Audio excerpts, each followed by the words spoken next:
Business পার্টনারশিপের প্রলোভন দেখিয়ে প্রায় 70 লক্ষ টাকা প্রতারণার অভিযোগ উঠেছে প্রাক্তন স্বামী সহ 3 জনের বিরুদ্ধে। এই অভিযোগকে কেন্দ্র করে জগৎবল্লভপুর এলাকায় চাঞ্চল্য ছড়িয়েছে।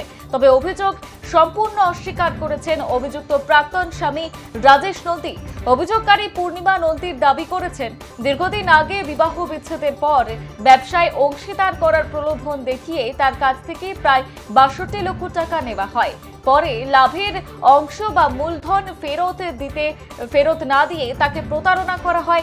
পাশাপাশি টাকা ফেরত চাইলে কুপ্রস্তাব এবং প্রাণনাশের হুমকি দেওয়া হয়েছে বলেও অভিযোগ করেন তিনি। আর এই ঘটনায় তিনি জগৎবল্লভপুর থানায় লিখিত অভিযোগ দায়ের করার পাশাপাশি হাওড়া আদালতেরও দ্বারস্থ হয়েছেন। অন্যদিকে অভিযোগের বিষয়ে প্রতিক্রিয়া দিতে গিয়ে অভিযুক্ত প্রাক্তন স্বামী রাজেশ নন্দী সমস্ত অভিযোগ সম্পূর্ণ ভিত্তিহীন বলেই দাবি করেছেন। তার বক্তব্য, পূর্ণিমা নন্দী দীর্ঘদিন ধরে বেআইনিভাবে সুদে টাকা খাটানোর ব্যবসার সঙ্গে যুক্ত। তিনি দাবি করেন, ব্যবসায়িক কোনো প্রতারণার ঘটনা ঘটেনি এবং তার বিরুদ্ধে আনা অভিযোগের কোনো ভিত্তি নেই। এই ঘটনায় অভিযোগ এবং পাল্টা অভিযোগ ঘিরে নতুন করে বিতর্ক তৈরি হয়েছে। পুলিশ বিষয়টি খতিয়ে দেখছে। তদন্ত শেষ হওয়ার পরই ঘটনার প্রকৃত সত্য সামনে আসবে।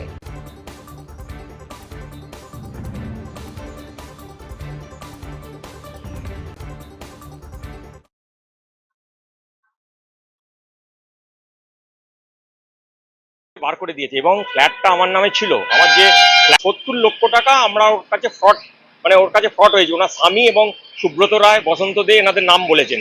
তা আমি একটা কথা প্রশ্ন আপনাদের বলতে চাই যে এত লক্ষ লক্ষ টাকা পেলো কোথা থেকে? ও তো একটা গৃহবধূ, ও তো একটা হাউস ওয়াইফ। ওনার বাবা ভ্যান চালাতেন। একটা ঝুবড়ির মধ্যে থেকে আমি 2003 সালে বিয়ে করে ওনাকে নিয়ে যাই। ওনার তখন কিছু ছিল না। আজকে তখন ওকে 5 ভরি সোনার গয়না দিয়ে ওকে বিয়ে দিয়েছিল ওর মা বাবা। কিন্তু এখন এই 5 ভরিটা 50 ভরি কি করে করলো? এত টাকা কিভাবে করলো?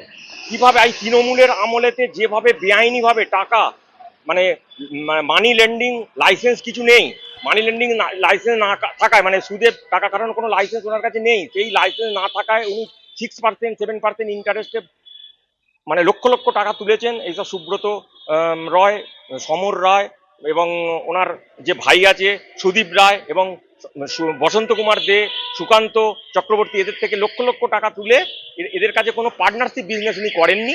পার্টনারশিপ যদি বিজনেস করতেন সেখানে লাভ্যাংশ এবং